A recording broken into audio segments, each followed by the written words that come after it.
Hi everybody, Lance Alpson teacher here. This video I want to go over what I just contributed to my Roth IRA, and I put the full $7,000 for 2025 into TSYX. I am very diversified in other holdings, but I am looking to build up an income through covered calls and these ETF funds. Um, in TSYX, it is the T-SPY with a little bit of leverage in it. So T-SPY does, they hold SPY and then they do 0 DTE covered calls against it. TSYX adds 30% leverage to it. So if you look at TSYX, we have a distribution rate of 21.74%.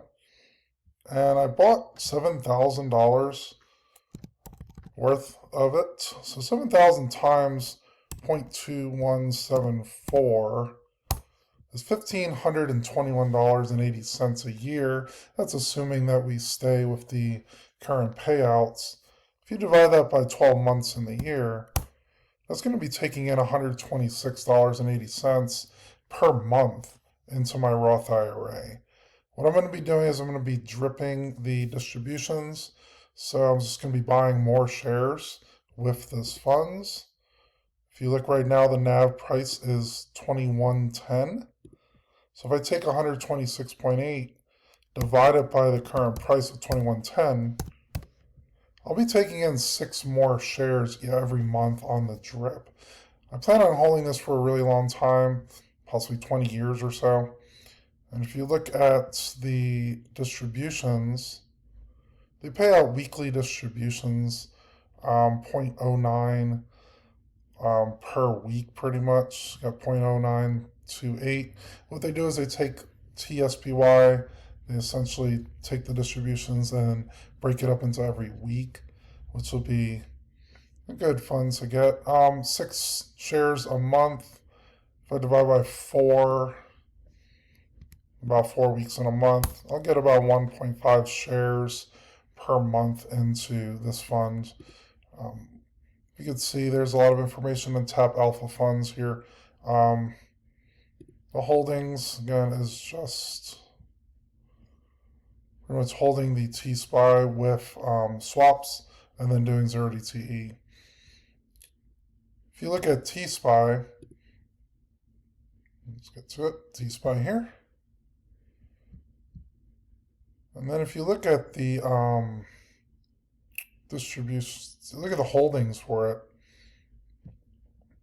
you could see every day when they sell the 0 DTE covered calls. It is a Saturday when I'm making this video. I'm not sure if I'll actually show, but yeah, it holds T-SPY with cash and then a little bit in the government bonds. But if you click on this every day, typically around 9:30, 10 o'clock Central Standard Time, you'll see every single cover call that they sell as well. And it's a good fund to hold for a long-term hold. It does have a little bit of leverage, so it's going to move down with the market a little bit more. So if, in general, if SPY goes down, TSYX will go down a little bit more. If it goes up, then it probably will go up a little more as well. So it is a relatively lighter leverage of 30% leverage. This is a fund that you probably want to hold for a long period of time, because if we have some downturns, it could significantly hurt the account. But I'm going to be dripping the distributions, taking in that 9 cents per share in the drip every week, adding in some more shares, and should be a pretty sizable income way down the line. So if you have any questions on this, let me know. I read all comments in the comments down below. So if you're interested in TSYX, let me know, and I'll see you guys in the next video.